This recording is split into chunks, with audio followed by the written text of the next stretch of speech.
जय हिंद। आज मैं बात करता हूँ कि हमारे देश में या हमारे देश के पड़ोसी देशों में जो अफवाह तंत्र है, उस अफवाह तंत्र को हम कैसे पढ़ेंगे और क्या है अफवाह तंत्र, उसके बारे में जानेंगे, जिसको अंग्रेजी में बोलते हैं ड्रेजन। तो हमें पढ़ना है अफवाह।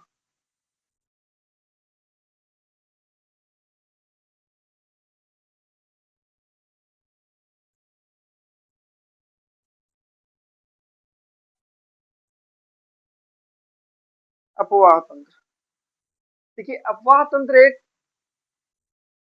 जो हमें नदियों या झीलों का, जो बहते हुए झीलों का अध्ययन कराए या फिर बहती हुई नदी या फिर बड़े बड़े झील हैं, उनके बारे में अध्ययन करना ही अफवाह कहलाता है।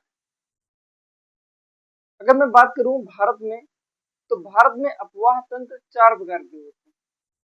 अफवाह तंत्र चार प्रकार के होते हैं। कौन कौन से हैं भारत में अफवाह तंत्र?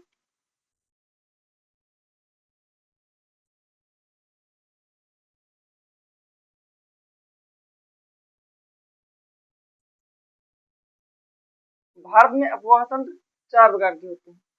जैसे कुछ नदियां ऐसी होती हैं जो एकदम जालीनुमा होती हैं। कैसी? एकदम जालीनुमा।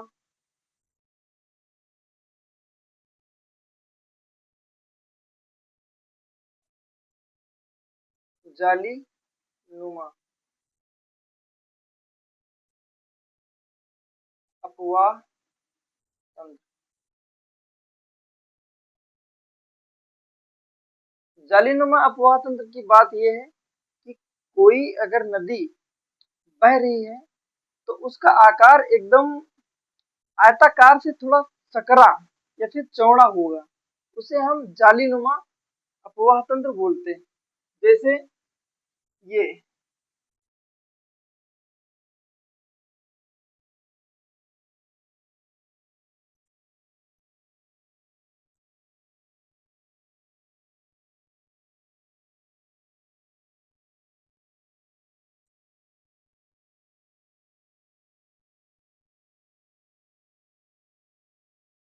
इस नदी को हम बोलते हैं जालीनुमा अफवाह तंत्र। दूसरी नदी हमारी आती है, अरे मतलब दूसरा अफवाह, उस अफवाह को बोलते हैं हम आरीनुमा अफवाह तंत्र। आरी नुमा अफवाह तंत्र चार प्रकार के हैं। तीसरा है पहाड़ी नुमा।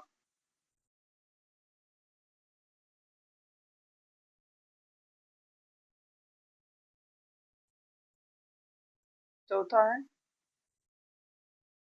पहाड़ी नुमा हो गया आयताकार अफवाह तंत्र। इन ये चार ऐसे हैं जिनको हम सावधानी पूर्वक अध्ययन करते हैं। एक हो गया हमारा जालीनुमा, एक हो गया हमारा आरीनुमा, एक हो गया पहाड़ी नुमा और चौथा हो गया हमारा आयताकार या आयताकार अपवाह तंत्र। जालीनुमा तो हमारे खत्म हो गया। दूसरा आरीनुमा अपवाह तंत्र भी इसी प्रकार का होता है, वो भी चार कोने का होता है, हालांकि माना गया है चार कोने का। ठीक,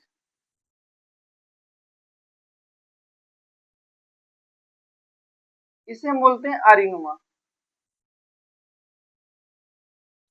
हल्का इसमें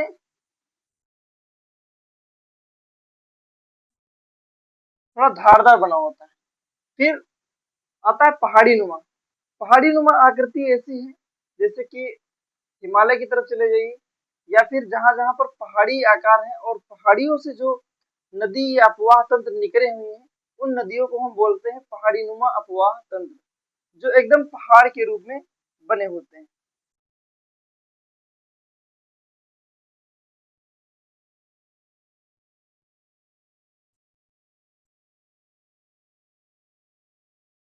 ऐसे। और चौथा है हमारा आयताकार अपवाह तंत्र।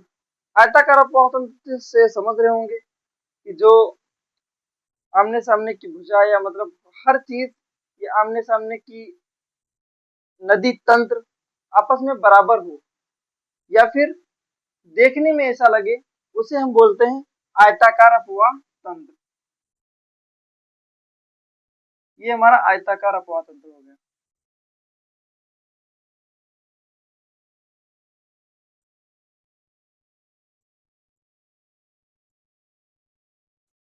ठीक। तो जैसा कि भारत में देखा आपने कितने प्रकार के अपवाह तंत्र हैं और उनको हमने पढ़ लिया है। अब मैं बात करता हूँ कि जो ये तंत्र हैं ये कैसे बने या फिर कैसे नदियां बही, फिर नदियों के हम बारे में थोड़ा चर्चा करते हैं, देखते हैं।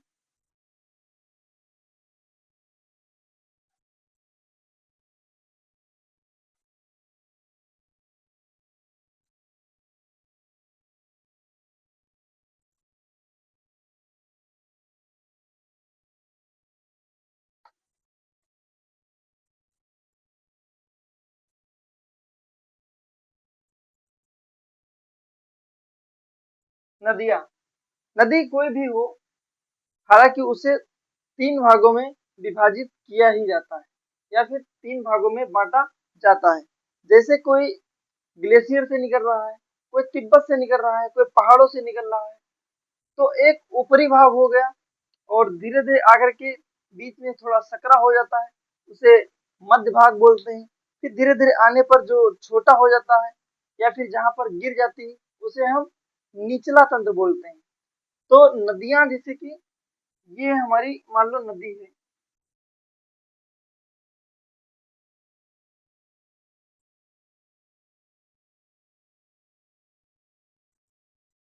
अब इसमें तीन जगह काट दीजिएगा हल्का हल्का।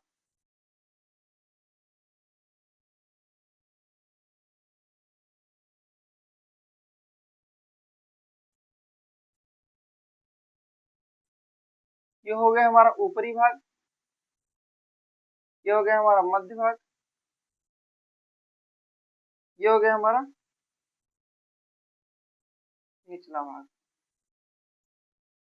ये तुम्हारी सिंपल चीजें हैं जिनको हम सावधानी पूर्वक समझ सकते हैं कि नदियां तीन भागों में विभाजित रहती हैं। अब मैं बात करता हूँ कि भारत देश में नदियों का उद्गम कैसे और कहाँ कहाँ पर नदियां हैं, थोड़ा मैं उन पर बात करता हूँ, आगे देखता हूँ। भारत देश में नदियां,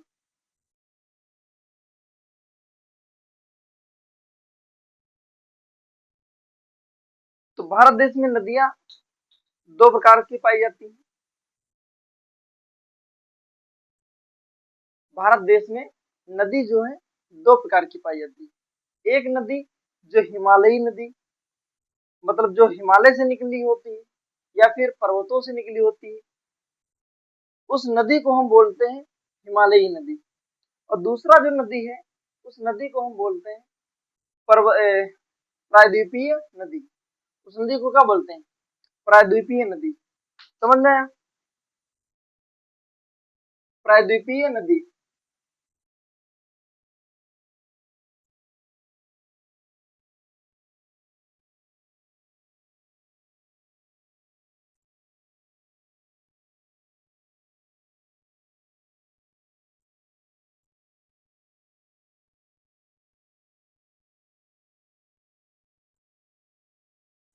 हिमालयी और प्रायद्वीपीय नदी। अब बात करते हैं कि हिमालयी नदी और प्रायद्वीपीय नदी क्या होती है। देखिए, जो नदी हिमालय से या मतलब ऊपरी पर्वतों से निकलती है उस नदी को हम बोलते हैं हिमालयी नदी। और जो हमारे प्रायद्वीपीय नदी है वो नदी जो भारत के मध्य भाग या फिर जो नदी उस तंत्र को क्या बोलते हैं, जैसे जो नदी हिमालय से निकली हो,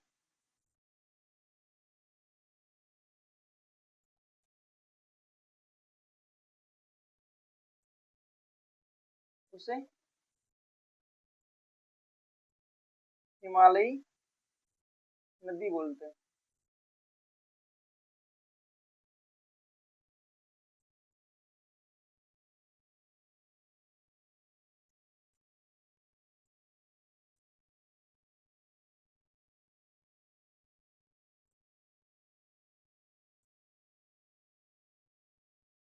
और जो नदी विंध्याचल श्रेणी या फिर थोड़ा हिमालय के नीचे से जो निकली है उसे हम प्रायद्वीपीय नदी बोलते हैं।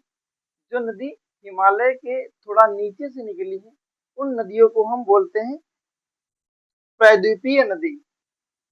जो नदी हिमालय से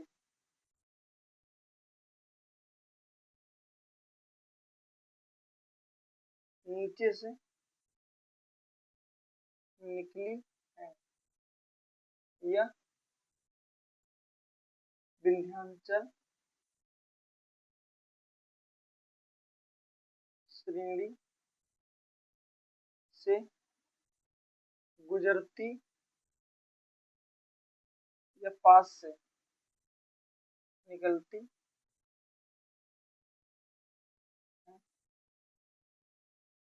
उसे प्रायद्वीपीय नदी बोलते हैं। जो नदी हिमालय के नीचे से थोड़ा मतलब विंध्याचल श्रेणी जो पड़ती है उस श्रेणी के थोड़ा ऊपर से जो निकलती है उन नदियों को हम बोलते हैं प्रायद्वीपीय नदी। अब मैं बात करता हूँ कि हिमालय से निकलने वाली नदी के बारे में। तो हिमालय से हमारी एक नदी निकलती है जो चीन से गुजरती हुई निकलती है। इसको रीड करा दें।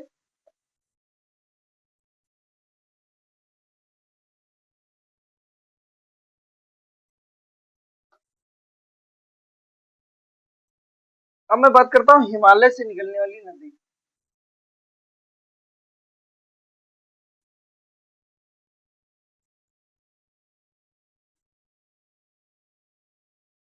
हिमालयी नदी।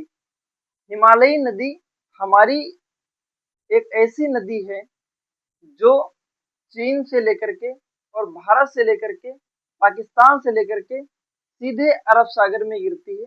उस नदी को हम सिंध नदी बोलते हैं। उस नदी को क्या बोलते हैं? सिंध नदी। और सिंध नदी हमारे चियोंगड्यूंग तिब्बत से होकर के थोड़ा तिब्बत से नीचे से निकलती है। एक पोखरा पड़ता है, मैं नक्शा बना देता हूँ भारत का।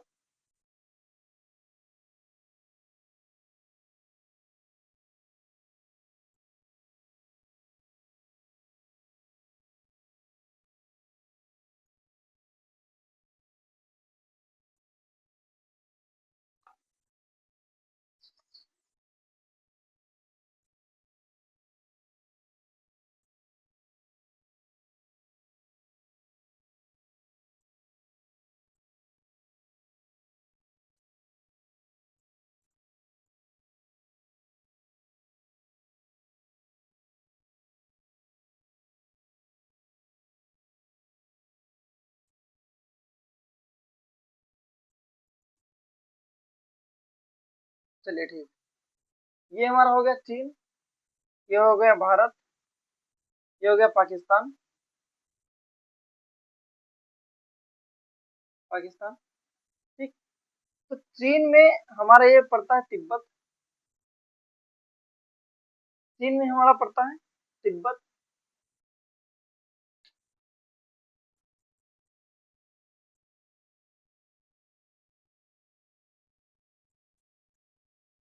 चीन में तिब्बत, और तिब्बत के पास ही में चेओंगड्यूंग यहाँ पर पड़ता है हमारा चेओंगड्यूंग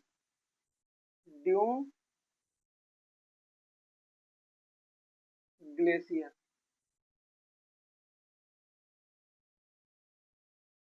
चेओंगड्यूंग ग्लेशियर, इसी ग्लेशियर से हमारी जो नदी निकलती है उस नदी को हम बोलते हैं सिंध नदी।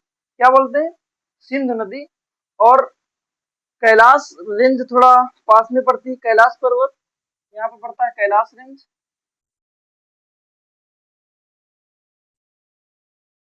कैलाश रेंज कैलाश रेंज के थोड़ा नीचे चेओंगडिंग ग्लेशियर से हमारी नदी जो निकलती है, उस नदी को हम बोलते हैं सिंधु नदी। और सिंधु नदी ये हमारी यहाँ से बहना शुरू कर देती है और भारत में एक बिंदु पड़ता है। ठीक, भारत में एक बिंदु पड़ता है जिस बिंदु का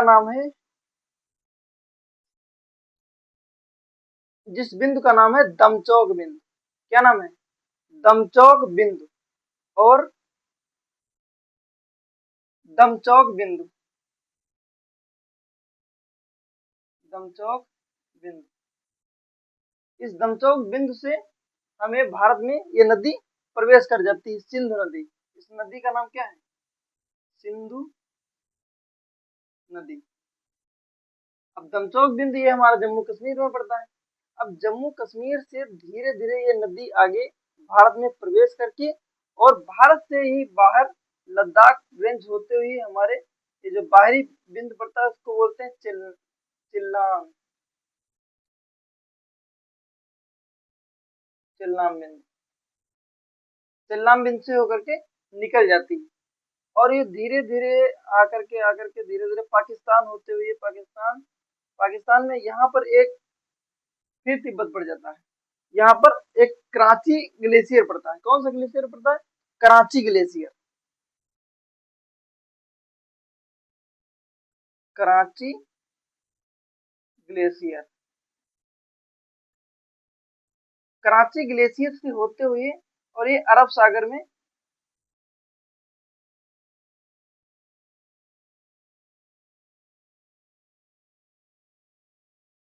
गिर जाती।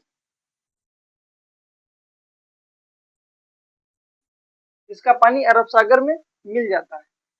अब जो अपवाह तंत्र की बात कर रहे हैं, तो अपवाह तंत्र में इस नदी में कौन कौन सी नदी आकर के मिलती है, थोड़ा उस पर बात कर लेते हैं। तो इस नदी में कुछ 5-6 नदियां हैं जो सिंधु नदी में आकर के मिल जाती हैं। जैसे सबसे ऊपर हमारी एक नदी जो जम्मू कश्मीर से निकलती है, यहाँ से ये हमारा हो गया लद्दाख,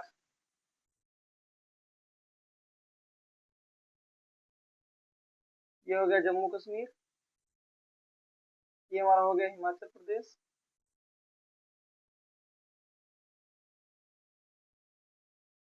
हिमाचल प्रदेश, हरियाणा, पंजाब, उत्तराखंड,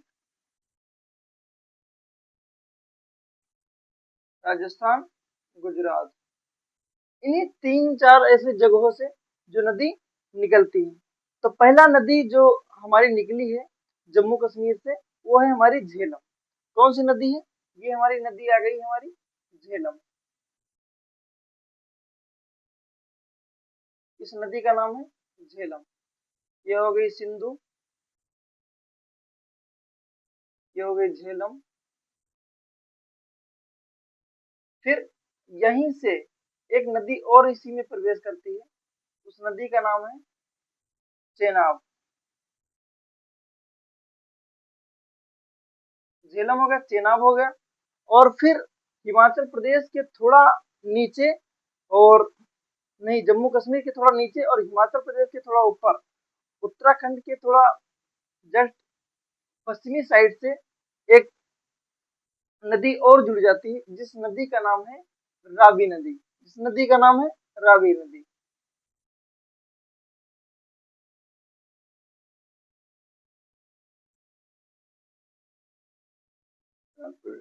रावी नदी, ये तो हमारी यहाँ की नदियां हो गई। अब फिर थोड़ा और नीचे आएंगे तो एक अपवाह तंत्र और पड़ता है जो इन्हीं सिंधु नदी में ही मिल के जाकर के मिलती है।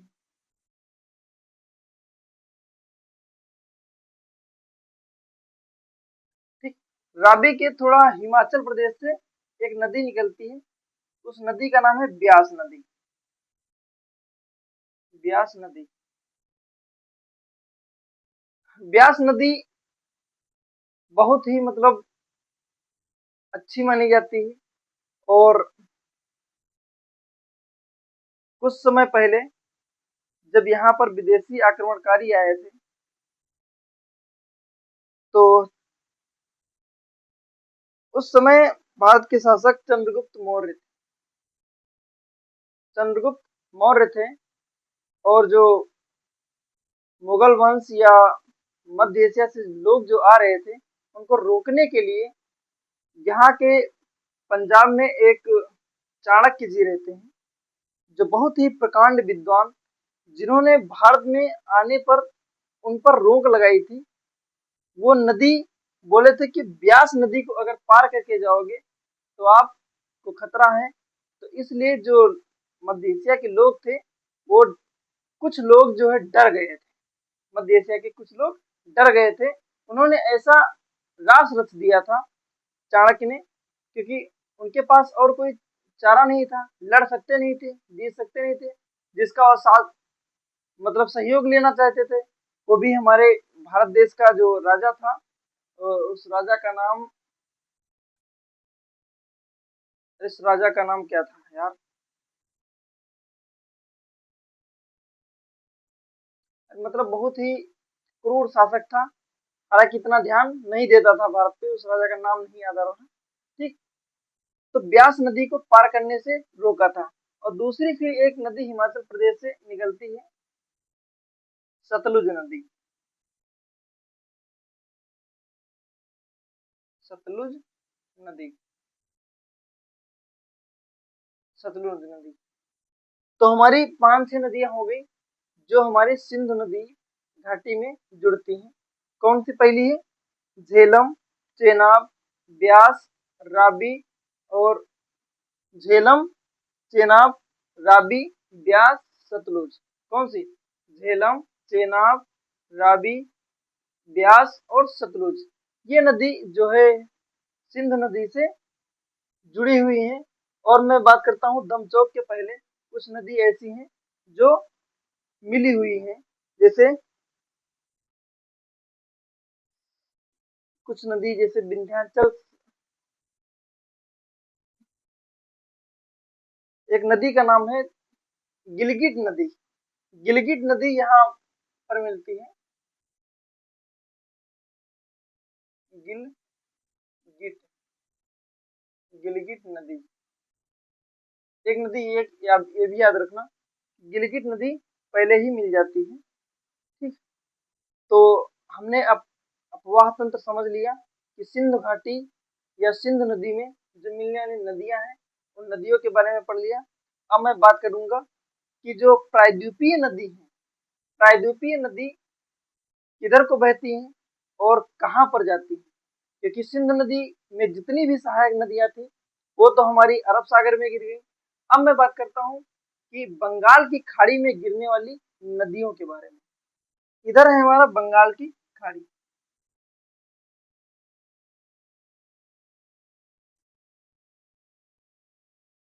बंगाल की खाड़ी। अब बंगाल की खाड़ी में गिरने वाली नदियों के हम थोड़ा देख लेते हैं। तो इसमें तो प्रायद्वीपीय नदी एक दो ही नदियां हैं, एक ब्रह्मपुत्र नदी और दूसरा गंगा नदी। तो गंगा नदी का हम उद्गम देखते हैं, फिर गंगा नदी के साथ जो मिली हुई नदियां हैं उन नदियों के बारे में पढ़ते हैं। और गंगा नदी की जितनी भी 7 नदियां हैं वो जाकर के पूर्व पूर्व में बहती हैं, क्योंकि और वो बंगाल की खाड़ी में गिर जाती हैं। तो गंगा नदी निकलती कहाँ से है थोड़ा देखते हैं। तो उत्तराखंड, उत्तराखंड के ऊपर एक ग्लेशियर पड़ता है, इसको बोलते हैं गंगोत्री। गंगोत्री इस पेन से लिखें, इसको क्या बोलते हैं? गंगोत्री। और गंगोत्री से ही उत्तराखंड में एक उत्तरकाशी जिला पड़ता है।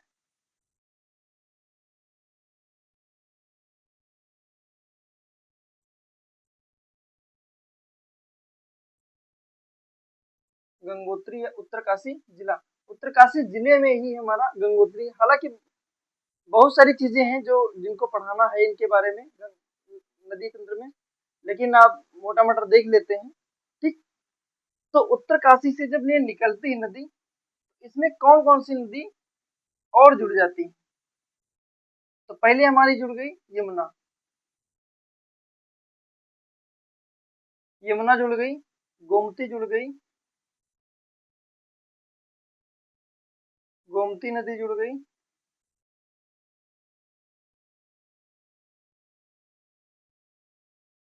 और हमारा उत्तर प्रदेश में जहाँ इलाहाबाद है वहां पर संगम नदी भी, संगम भी बोला जाता है नदियों का, जहाँ गंगा, यमुना और सरस्वती तीन नदियां आपस में मिलती हैं। हालांकि सरस्वती तो उसको एक माना गया है क्योंकि वो नेचुरल नदी को माना गया है केवल, वो नदी हालांकि है नहीं, उसका नदी का प्रवाह अलग से है नहीं, एक ही नदी में बहती है जिसको नाम दिया गया है सरस्वती नदी। तो गंगा और यमुना, मान लीजिए कि यहाँ उत्तर प्रदेश है, उत्तर प्रदेश के इलाहाबाद में इनका संगम है, और सरस्वती भी यहाँ नदी मान लीजिए। फिर आगे आएंगे तो आगे बढ़ते जितना ही आगे बढ़ेंगे उतनी ही नदी हमारे साथ में जुड़ती चली जाएंगी। तो कौन सी नदी जुड़ती है हमारी उसके आगे? सोन नदी।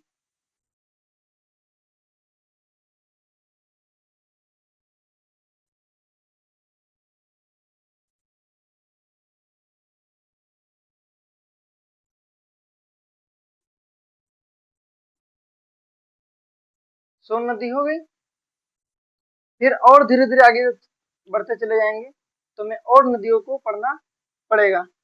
फिर सोन नदी, और एक नदी और पड़ती है जिस नदी का नाम है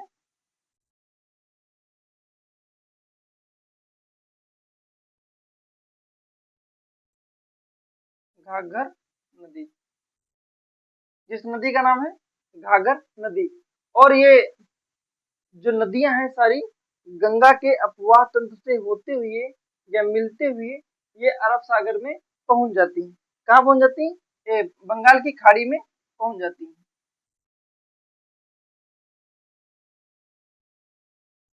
ठीक। तो हमें हिमालयी नदी और प्रायद्वीपीय नदी के बारे में पढ़ लिया है। अब और कुछ जो नदियां बची हैं थोड़ा उनके बारे में और डिटेल अभी करेंगे थोड़ी देर बाद।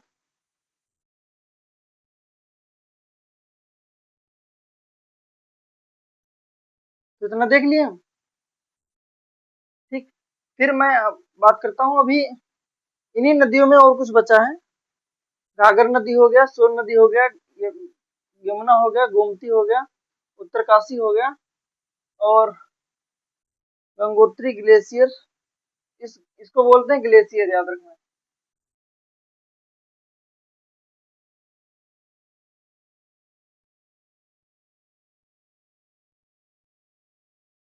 ग्लेशियर, गंगोत्री। अब गंगा नदी तो भारत में जानते हो कितनी पवित्र नदी है। इस गंगा नदी को राष्ट्रीय नदी भी 2018 में बोल दिया गया था। गंगा नदी को राष्ट्रीय नदी, गंगा नदी को राष्ट्रीय नदी कब बोला गया? गंगा नदी को राष्ट्रीय नदी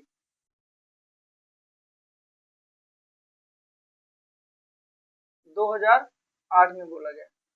और इस नदी की लंबाई कितनी है? गंगा नदी की लंबाई 2525 मीटर, 2525 किलोमीटर है। ठीक। इस नदी की लंबाई 2525 किलोमीटर है। अगर सिंधु नदी की बात करें तो 3200 किलोमीटर पूरी नदी। विश्व की सबसे लंबी नदी सिंधु नदी ही मानी जाती है। इसकी लंबाई है 3200 किलोमीटर। ये हमारी है 2525 किलोमीटर, और इसको राष्ट्रीय नदी भी बोला गया 2008 में। और इसमें जो जलीय जीव है उसे राष्ट्रीय का दर्जा दिया गया है। उस जीव का नाम है गंगा का डॉल्फिन। क्या नाम है? गंगा का डॉल्फिन, गंगा डॉल्फिन।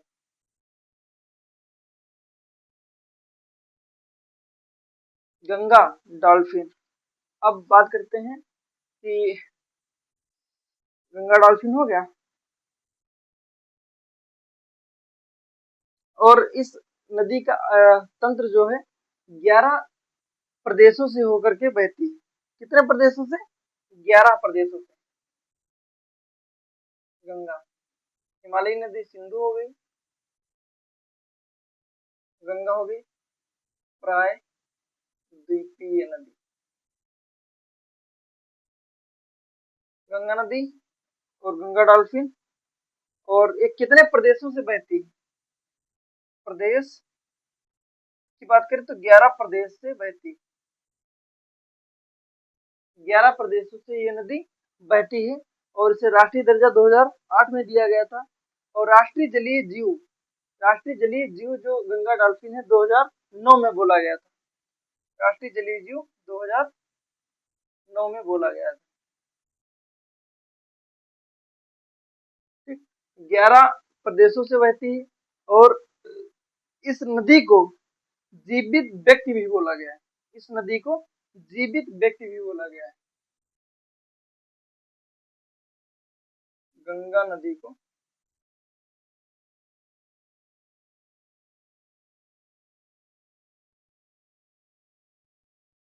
गंगा नदी को जीवित व्यक्ति भी बोला गया है। और नदी के किनारे वृक्षारोपण भी किया जा रहा है। गंगा डॉल्फिन प्रोजेक्ट 2020 में लागू हो गया था। गंगा डॉल्फिन प्रोजेक्ट 2020 में लागू हुआ था। गंगा डॉल्फिन प्रोजेक्ट 2020 में गंगा डॉल्फिन प्रोजेक्ट 2020 में लागू हो गया था। और कुछ बचा हो तो बता दीजिए। जीवित व्यक्ति का दर्जा, गंगा को जीवित व्यक्ति का दर्जा 2018 में दे दिया गया था कि इसे जीवित व्यक्ति का दर्जा दिया जाए 2018 में।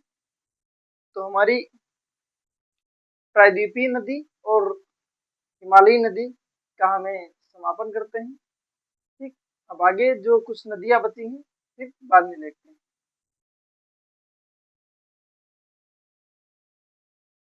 तो हमारी इतनी नदियां हमारी जो हिमालय में निकलती हैं वो कंप्लीट हो गई। और जो प्रायद्वीपीय पठार से निकलती हैं वो भी नदियां कंप्लीट हो गई। अब मैं नदियों को देखता हूँ जो विंध्याचल श्रेणी के नीचे से निकली हुई है नदियां। जैसे जो खंभात की खाड़ी में जाकर के गिरती है, खंभात की खाड़ी में, खंभात की खाड़ी में गिरने। अब खंभात की खाड़ी में गिरने वाली नदियों के नाम कौन से? जैसे कि साबरमती हो गई, ताप्ती हो गई, ब्रह्मणी हो गई। ये सभी कौन सी नदियां हैं?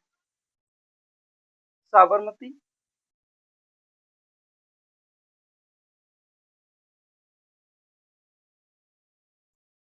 ताप्ती,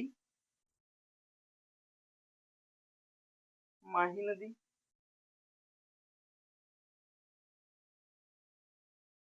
साबरमती और ताप्ती, माही नदी। एक आती है हम्म, उस नदी का नाम है नर्मदा नदी। एक कौन सी नदी आती है? नर्मदा नदी, नर्मदा नदी। यही सारी नदियां जो खंभात की खाड़ी से निकलती हैं और बंगाल की खाड़ी में गिरती जाकर के। कुछ नदियां और हैं जो इसी साइड से निकलती हैं। जैसे कि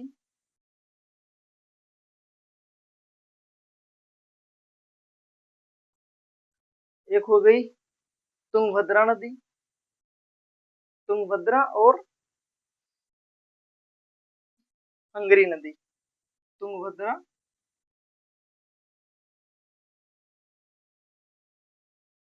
तुंगभद्रा नदी और एक हंगरी नदी।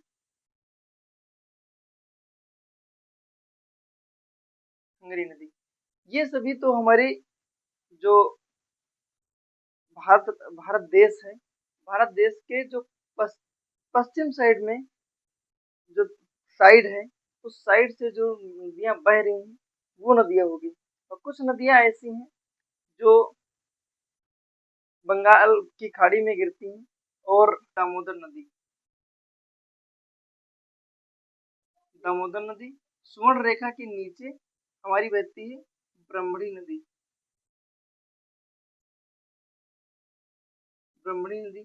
इनके नीचे जो नदियां हैं महानदी, गोदावरी, कृष्णा, कावेरी, ये सभी नदियां बंगाल की खाड़ी में गिरती जाकर के हैं।